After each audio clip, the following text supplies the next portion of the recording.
사도행전 2장 36절로 42절 본문으로 못 보던 것을 보게 되면 달라진다. 못 보던 것을 보게 되면 달라진다 라는 제목으로 오늘 은혜 나누도록 하겠습니다. 제가 이 주일 설교 영상을 찍는 날은 이제 미국 출국을 하루 앞둔 심야 시간입니다. 한 달여의 시간이 정말 쏜살같이 흘러간 것 같습니다. 우리 성도님들의 큰 사랑과 또 기도와 또 그 가운데 우리 원장님이 또 어려움 중에서도 회복하시는 모습을 보여주셔서 진심으로 감사드립니다. 우리가 하나님 부르신 가운데 지금 미국과 또 한국에서 함께 사역하고 있지만 또 앞으로 진행될 또 선교 사역 프로젝트와 여러 가지 사역을 통해서 우리가 정말 하나님께서 꿈꾸시던 그 교회와 복음 전도의 사명으로 우리 특별히 대전보혈교회를 통해 하나님이 일하실 줄 믿습니다. 우리 성도님들 다시 만날 수 있는 그날까지 모두 건강하시고 또 주님 은혜 아래서 우리 대전보혈교회가 항상 승리하기만을 간절히 기도합니다. 변화는 저절로 이루어지지 않습니다. 특히 사람의 변화가 그렇습니다. 얼마 전에 제가 깨달은 은혜가 있습니다. 내가 살아온 모든 삶의 순간들이 결국에는 하나님을 경험하고 그 순간 모두가 하나님에 대한 믿음으로 나아가야 될 순간들이었다는 것입니다. 사람은 어떤 작용이 없고 깨달음이 없고 또 마음에 찔림이 없으면 변화되지 않습니다. 오늘날 사람들은 이러한 작용에 대한 거부감을 가지고 있습니다. 그것이 평안이라고 생각합니다. 아닙니다. 진정한 평안은 우리가 변화되어 가는 것입니다. 하나님의 사람으로서 온전한 믿음의 사람으로서 변화되어 가는 것이 진정한 평안에 이르는 길인 줄 믿습니다. 변화 없는 기독교, 변화되지 않는 사람의 모습을 보고 많은 분들이 복음 전도를 거부하는 오늘날의 실정이 있습니다. 사랑하는 성도 여러분, 회심은 충격적인 사건입니다. 우리 성도님께 질문 드리겠습니다. 여러분 충격받아 본 경험이 있으십니까? 사람이 여러 가지 일에 충격받겠지만 특히 사랑하는 가족을 잃는다든지 어떤 어려움을 겪는다든지 재정적 어려움에 직면하는 그러한 일들도 우리를 충격에 빠지게 할 만한 충분한 일들입니다. 그러나 회심한 크리스찬이라면 우리가 반드시 경험했어야 될 충격이 있습니다. 바로 내 죄에 대한 충격입니다. 내 죄의 값이 무엇인지, 내 죄값을 주님께서 어떻게 사하시고 구속하셨는지 그 충격을 우리 성도님들 받아보셨습니까? 이런 회심의 사건을 통해서 우리는 내가 못 보던 것을 드디어 보게 됩니다. 바로 우리 주 예수 그리스도를 보게 되고 영광스러운 하나님 나라를 보게 되는 것입니다. 지난 2020년은 그야말로 전 세계적인 충격의 시간들이었습니다. 아직도 이 팬데믹 상황은 사그라들지 않고 있습니다. 그러나 사랑하는 성도 여러분, 이 충격을 통해서 우리가 어떠한 모습으로 또 변화되어 가고 이 코로나 바이러스 이후 시대에 교회가 또 우리 성도가 크리스찬으로서 어떠한 모습으로 변화되어야 할지 그것은 우리에게 중요한 이슈가 될 수밖에 없습니다. 오늘 본문에는 마가의 다락방의 성령 강림 사건 이후에 베드로의 오순절 설교를 통해 변화의 역사가 일어나는 장면을 우리는 볼 수 있습니다. 우리 본문 36절로 37절 말씀 다시 한번 합독하겠습니다. 시작. 그런즉 이스라엘 온 집은 확실히 알지니 너희가 십자가에 못 박은 이 예수를 하나님이 주와 그리스도가 되게 하셨느니라 하니라. 그들이 이 말을 듣고 마음에 찔려 베드로와 다른 사도들에게 물어 이르되 형제들아 우리가 어찌할꼬 하거늘. 아멘. 우리 말씀 요약 첫 번째 나누겠습니다. 내 죄에 대한 마음의 찔림이 있어야 합니다. 내 죄에 대한 마음의 찔림이 있어야 합니다. 오순절 베드로의 이 설교를 들은 사람들이 너희가 십자가에 못 박은 이 예수를 하나님이 주와 그리스도가 되게 하셨다는 선언 앞에 그 말씀을 듣고 마음이 찔림을 받았습니다. 사람에게 중요한 일이 많이 있지만 가장 중요한 일은 영혼 구원 받는 일입니다. 우리가 영혼 구원을 받기 위해서 어떻게 해야 합니까? 우리의 능력으로 받는 거 아니죠. 그러나 자신이 죄인임을 깨닫고 회개하여 주 예수 그리스도를 영접할 때 우리는 영혼 구원을 받습니다. 그 영혼 구원의 출발점이 바로 내 죄에 대한 마음의 찔림인 것입니다. 마음의 찔림이 마구 이 사람을 비난하고 정죄하는 것이 아닙니다. 마음의 찔림은, 저를 따라서 한번 선포해 보시길 바랍니다. 마음의 찔림은 못 보던 것을 보게 되는 것이다. 그렇습니다. 마음의 찔림이란 무엇이냐? 너는 못난 인간이야. 너는 안 되는 인간이야. 이건 정죄죠. 정죄가 아닙니다. 마음의 찔림, 회개에 이르게 하는 하나님 주시는 그 근심은 우리가 바로 못 보던 것을 보게 되는 것입니다. 우리가 못 보던 것이 무엇입니까? 바로 우리가 못 박은 예수 그리스도가 하나님께서 주와 그리스도가 되게 하셨다는 오늘 본문 말씀인 것입니다. 율법의 역할이 또 그렇습니다. 로마서 3장 20절 말씀을 보니까 율법으로는 죄를 깨닫는다 했습니다. 갈라디아서 3장 24절 말씀에는 율법이 우리를 그리스도께로 인도하는 초등교사가 된다라고 했습니다. 율법의 역할은 분명합니다. 율법을 지켜서 구원받는 게 아니라 율법은 죄를 깨달아서 예수께로 인도되어 가는 역할입니다. 그 율법이 필요 없지 않습니다. 예수님도 율법을 폐하러 오셨다고 하시지 않았습니다. 율법을 완성하러 오셨다고 합니다. 오늘 이 베드로의 선포, 이 설교를 들은 사람들은 스스로 마음에 찔려서 스스로 질문을 던졌습니다. 그것이 바로 본문 37절입니다. 합독하겠습니다. 그들이 이 말을 듣고 마음에 찔려 베드로와 다른 사도들에게 물어 이르되 형제들아 우리가 어찌할꼬 하거늘. 뭐라고 하고 있습니까? 우리가 어찌할꼬, 내가 어떻게 해야 합니까? 이 질문이 바로 변화의 시작입니다. 2021년을 시작하는 이 신년 첫 주일에 우리 대전보혈 침례교회 공동체가 이 질문을 하나님 앞에 던지길 원합니다. 하나님, 우리가 어떻게 해야 합니까? 우리가 올 2021년 한 해 무엇을 어떻게 해야 합니까? 단순히 변화해야 한다는 말만 들어서 변화되는 것이 아닙니다. 하나님의 말씀이 우리 속에 임하고 역사하신다면 우리 스스로도 이런 질문을 항상 하나님 앞에 가지게 되어 있습니다.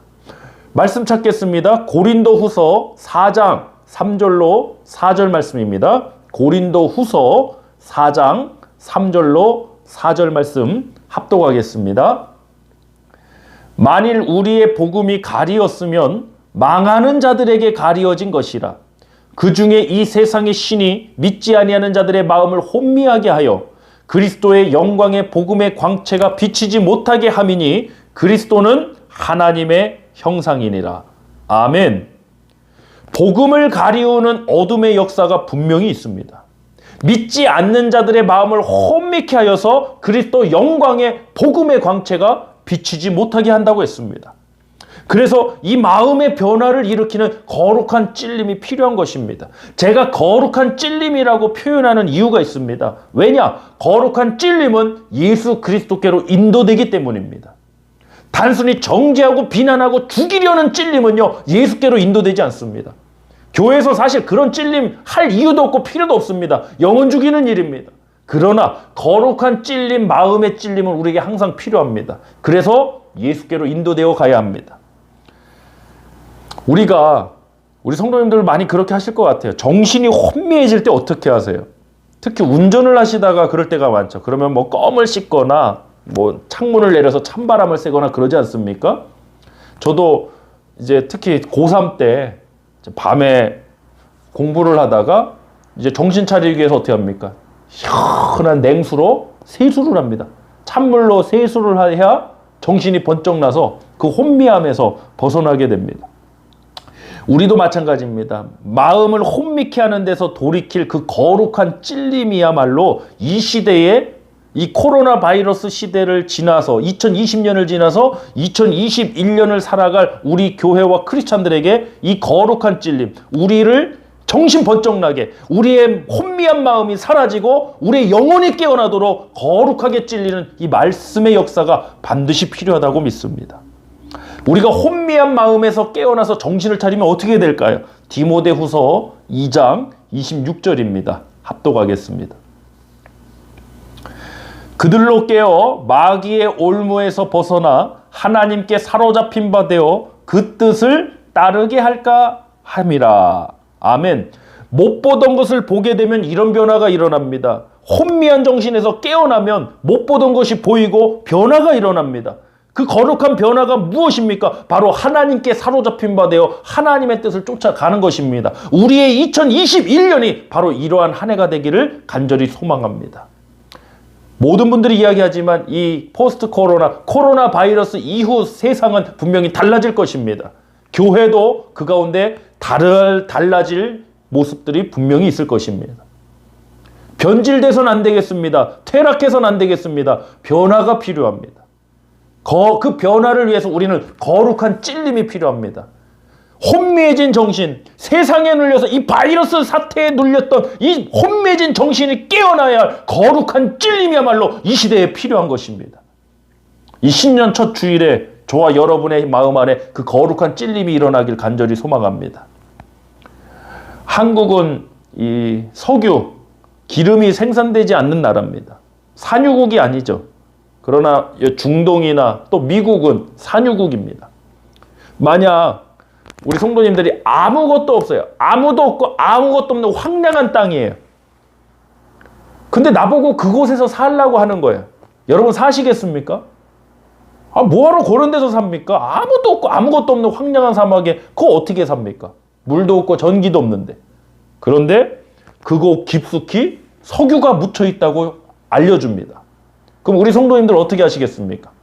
아무것도 없는 황량한 땅이고 아무것도 보이지 않고 아무것도 제공되지 않는 땅이지만 그 석유가 묻혀 있는 땅에 우리 성도님들 그대로 있으시겠습니까? 아니면 그 자리를 떠나시겠습니까? 저 같으면 초가삼간 텐트라도 지고 그 땅에 분명히 머물러 있을 겁니다. 왜냐하면 겉으로는 아무것도 없어 보이지만 그 속 안에는 기름이 묻혀져 있기 때문입니다. 우리 크리스찬들은 못 보던 것을 보게 된 사람들입니다. 예수 그리스도가 어떤 분이신지, 내 죄를 위해서 예수 그리스도가 어떻게 십자가에 못 박혀 죽으셨는지, 또 하나님의 나라의 영광이 무엇인지 저와 여러분은 못 보던 것을 보게 된 사람들입니다. 세상 사람들은 이해할 수 없죠. 아니, 저렇게 황량한 곳에, 저렇게 아무것도 없는 곳에 도대체 왜 집을 짓고 살아? 이해할 수 없죠. 그러나 우리는 그 속에 있는 것을 알게 된 거죠.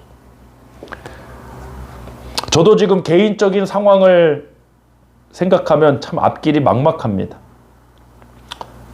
편찮으신 어머니를 두고 이제 내일, 제가 이 영상을 찍는 이 시간을 기준으로 내일 또 미국이라는 한두 시간 거리가 아니잖아요.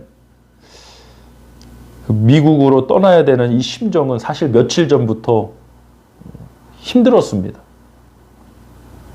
새벽에 일어나서 어머니가 주무시는 모습을 가만히 보고 있습니다. 그리고 매일매일 우리 어머니의 컨디션을 체크하고 그 속으로 운다는 표현이 있죠. 요즘 제가 최근에 그걸 많이 느끼고 있는데 제가 인생을 살면서 또 목회를 하면서 야, 이렇게 힘든 상황이 있을까 싶을 정도의 순간들을 분명히 지나고 있습니다. 그런데 길이 보이지 않아서 제가 두렵고 좌절할 것이 아니라 광야에서도 길을 만드시고 사막에서도 강을 내시는 그 하나님을 바라봐야 될 줄 믿습니다. 하나님 바라보길 원합니다. 간절히 원합니다. 세상 사람들은 볼 수 없는 그 하나님, 그 하나님의 구원의 역사, 그 소망의 역사 간절히 보기를 소망합니다. 우리 두 번째 말씀 나누겠습니다. 본문 40절부터 42절 말씀입니다. 또 여러 말로 확증하며 권하여 이르되 너희가 이 패역한 세대에서 구원을 받으라 하니 그 말을 받은 사람들은 침례를 받음에 이날에 신도의 수가 3,000이나 더하더라. 그들이 사도의 가르침을 받아 서로 교제하고 떡을 떼며 오로지 기도하기를 힘쓰니라. 아멘. 말씀 요약 두 번째입니다. 사람이 변화되면 못 보던 역사가 나타납니다. 다시 한번 합니다. 사람이 변화되면 못 보던 역사가 나타납니다. 오순절 마가다락방의 성령 강림 사건 이후 베드로의 그 설교를 기점으로 사람들이 변했습니다. 거룩한 변화, 거룩한 찔림, 마음의 찔림을 통해 변화들이 나타났습니다. 말씀을 듣고 그 마음의 찔림을 통해 침례를 받고 하루에 신도의 수, 성도의 수가 3,000이나 더해졌다고 합니다. 단순히 숫자적으로만 증거하지 않았습니다. 그들이 사도들의 가르침을 받고 서로 떡을 떼고 교제하며 기도하기를 힘썼습니다. 사람이 변화되니까 못 보던 역사들이 나타나는 겁니다. 못 보던 공동체가 세워지기 시작하는 것입니다. 2021년 빠른 시일 내는 어렵겠지만 그래도 이 코로나 사태는 반드시 종식될 것입니다. 이 포스트 코로나 시대 속에 교회의 방향과 역할에 대한 많은 이야기가 있지만 결국에 교회는 영혼 구원이 우리의 사명이고 사람의 변화가 삶의 변화를 만들고 그 삶의 변화된 사람들을 통해 세상이 변화되는 역사를 만들어가는 곳입니다. 저는 우리 교회가 그 사명을 감당해낼 줄 믿습니다. 많은 분들이 오순절 마가의 다락방 성령 강림 사건 이후 초대교회의 가장 큰 특징으로 방언과 통역, 환상 같은 것을 이야기하시지만 사실 가장 중요한 특징은 무엇이냐? 하나됨에 있습니다. 하나님께서 교회에게 주신 가장 큰 능력은 하나 될 수 있는 것입니다. 이전에는 도무지 하나 될 수 없던 사람들이 변화가 되어서 하나가 되고 하나된 공동체를 통해 또 새로운 역사들을 이루어 나가는 것입니다. 오늘 본문인 사도행전 2장 43절부터 47절 말씀 합독해 봅니다. 사람마다 두려워하는데 사도들로 말미암아 기사와 표적이 많이 나타나니 믿는 사람이 다 함께 있어 모든 물건을 서로 통용하고 또 재산과 소유를 팔아 각 사람의 필요를 따라 나눠주며 날마다 마음을 같이하여 성전에 모이기를 힘쓰고 집에서 떡을 떼며 기쁨과 순전한 마음으로 음식을 먹고 하나님을 찬미하며 또 온 백성에게 칭송을 받으니 주께서 구원받는 사람을 날마다 더하게 하시니라. 아멘. 나오는 단어들을 보면요, 다 함께 있어 서로 같이하여 또 모이기를 힘쓰고입니다. 중요한 것이 또 이례적 사건이 아니라 날마다 이러한 일들이 있었다는 겁니다. 진정으로 하나된 공동체였고 분명 세상에 선한 영향력을 끼치는 사람들이었습니다. 오늘날도 우리가 교회의 회복을 말할 때 초대교회로 돌아가야 된다고 이야기합니다.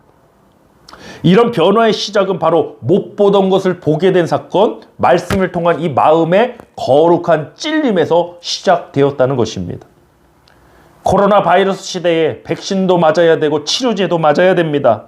그 주사바늘로 따끔한 아픔은 있겠지만 그 아픔을 통해 치명적인 아픔을 고칠 수 있는 약이 온몸으로 투입됩니다. 마음의 찔림은 분명 힘들고 아픈 사건입니다. 그러나 거룩한 마음의 찔림은 우리의 영혼을 고치고 회복시키고 살리는 역사가 될 것입니다. 사랑하는 성도 여러분, 변화의 시작은 못 보던 것을 보게 되는 것입니다.